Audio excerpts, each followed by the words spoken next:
Hello and welcome to Limbo. It's Miss Solomon here, and we're continuing our video series on Dante's Inferno and contemporary thought.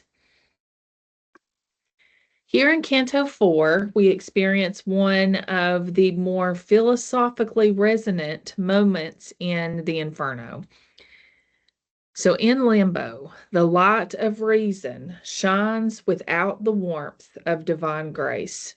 And the story is really compelling. So let's move along and see what it all holds. So Canto 4 opens as Dante awakens from his faint on the far side of Acheron, the river. Dante, the pilgrim, finds himself in the first circle of hell, which is, of course, also lovingly called Limbo, the realm of the virtuous pagans and the unbaptized infants. This sudden awakening of Dante the Pilgrim's signals the transition from emotional shock from the anti-inferno and philosophical awareness. And we're going to meet a lot of philosophically inclined folks here in just a little bit. Dante the Pilgrim has crossed the threshold from fear into contemplation. This awakening of his parallels the movement from ignorance to intellectual recognition, which is I think, crucial part of this mental journey that we're going on through the Inferno with Dante the Pilgrim. He's not disoriented anymore, and he's ready to reason about divine justice. Not to mention, this kind of violent awakening at the edge of hell is somewhat baptismal in its own way, but in this perverse sort of context. So instead of emerging into the light, having gone through water, I mean, even if it's on top of water in a boat, Dante awakens into a muted imitation of all of it. It's as if it's all reason without the revelation. Virgil, the god, explains that Limbo holds all of these folks who lived virtuous lives without the light of Christ. So, all before Christ, for the most part. They are, and even those unbaptized infants who did not know the light of Christ. They are not tormented necessarily in this first circle of hell, but they live in a perpetual longing. So if you have your books with you, please turn, of course, Volume B, turn to page 936 and read along with me, if you don't mind, starting at line 25, and we get to a glimpse into the sorrow of Limbo. And it reads like this. No tortured wailing rose to greet us here, but sounds of sighing rose from every side, sending a tremor through the timeless air. A grief breathed out of untormented sadness, the passive state of those who dwelled apart, men, women, children, a dim and endless congress. And the master, Virgil, said to me, you do not question what souls these are that suffer here before you. I wish you to know, before you travel on, that these folks are sinless, and still their merits fail, for they lacked baptism's grace, which is the door of the true faith you were born into.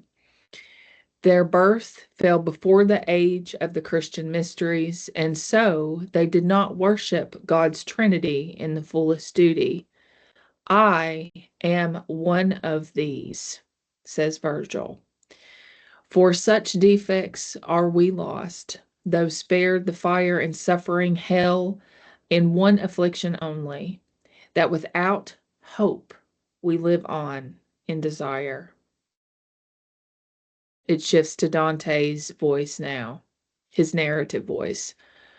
I thought how many worthy souls there were suspended in that limbo, and a weight closed on my heart for what the noblest suffer. This, to me, is likely one of the most theologically controversial concepts of the Inferno. I feel the pity that Dante the Pilgrim feels for these great minds and souls who seem forsaken solely because they were born before Christ.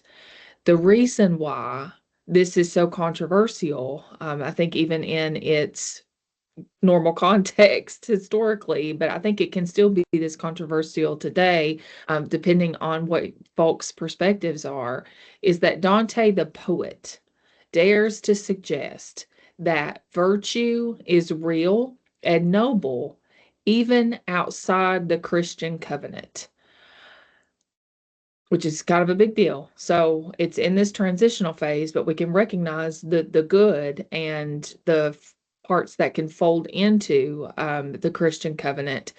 And yet, of course, something that Dante would also ascribe to is that this virtue of reason is insufficient for salvation, as the first circle of hell indicates. So let's work through this concept a bit more with the help of other disciplines. Here in Circle 1, Dante engages directly with Aristotelian ethics. These virtuous pagans embody the perfection of natural reason, but the lack of supernatural grace. Their goodness is authentic but incomplete. It's like a moral beauty unfulfilled by theological truth. Psychologically, limbo could represent the plateau of the intellect, which comprises of order, discipline, and calm reflection, but with an emotional undertone of melancholy. It's the mind's serenity shadowed by the heart's hunger for transcendence. And in religion, the virtuous pagans in limbo present the problem of the noble unbeliever. Dante the poet, and even I think by way Dante the Pilgrim, resolves it with tenderness, which is kind of nice. I always feel so bad for the folks in limbo. And with that tenderness, he doesn't condemn. The contrapasso here, that punishment for sin that's equal to the sin that's algorized in all of these cantos, it's not pain really of any kind, but it's kind of this eternal awareness of what they lack, which is a source of psychological pain, especially when you know that it is going to go on for eternity. So you have this idea of the noble unbeliever.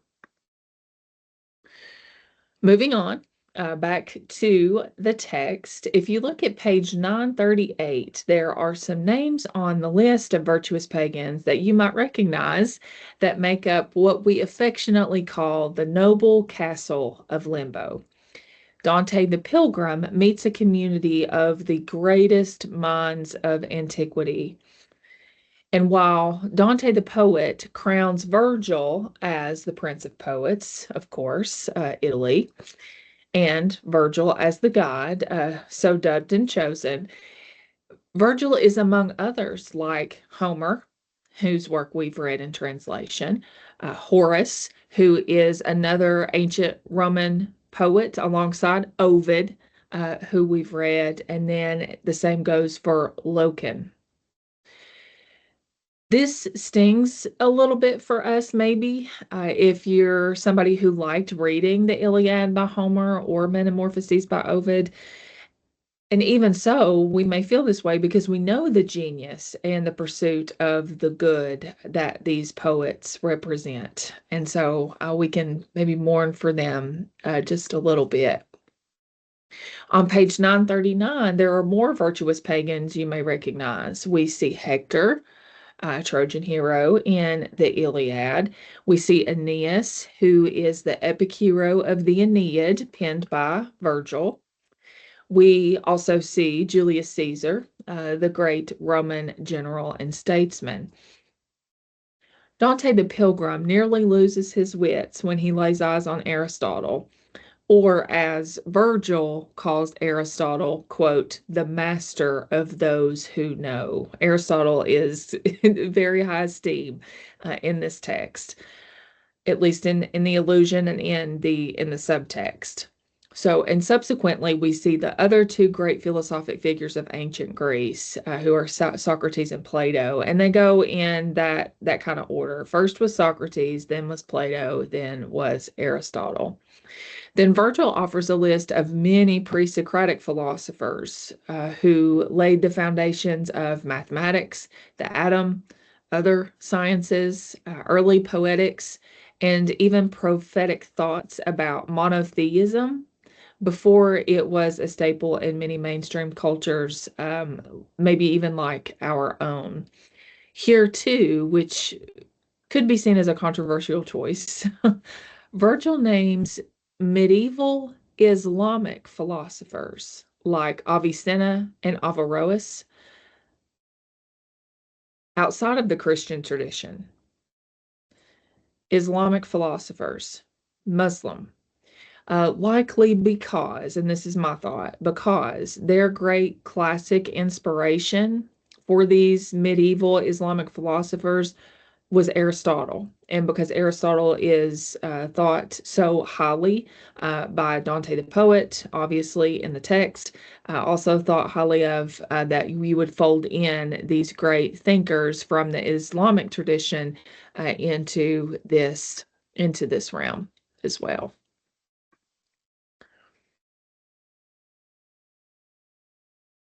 Um, Excited to break down the noble castle of virtuous pagans here in this slide, but with a little bit more light from other disciplines as we've done in the past. So this is Dante's Republic of Reason. It's like a humanist pantheon that precedes the Renaissance, and we are not at the Renaissance quite yet. The architecture of this noble castle with its seven walls and seven gates symbolizes the seven liberal arts and the completeness of natural knowledge. And you can just do a quick Google search of all of those seven liberal arts, and I hope that you'll find that they make up a lot of your general education, even here as young college students. The noble castle, more so, it serves as this metaphor and almost an extended one with the way that it's broken down for the ordered mind. The ordered mind. It's beautiful, it's secure, but it's enclosed. It is the ego at its most refined, yet it's still separate a bit.